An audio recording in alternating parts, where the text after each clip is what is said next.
To install Blender on macOS, go to Blender's official website by searching Blender on Google as shown, or by directly clicking the link given in the description. Now click on Download Blender 2.9. Once it's downloaded, click to open the file. After it finishes verifying, you'll be presented a window with the Blender app. Now drag and drop the Blender app to the Applications folder. The copying starts. Once it's done copying, your application's installed.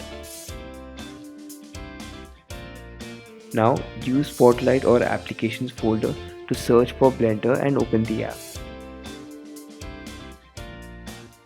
It asks for confirmation as the app is downloaded from an unknown source, so go ahead and click open. Now, the main advantage of Blender is that it's free and it's open source, and it can be used to model, rig, animate and create textures. So hope you were able to follow this tutorial. If you have any queries, leave a comment below and consider subscribing.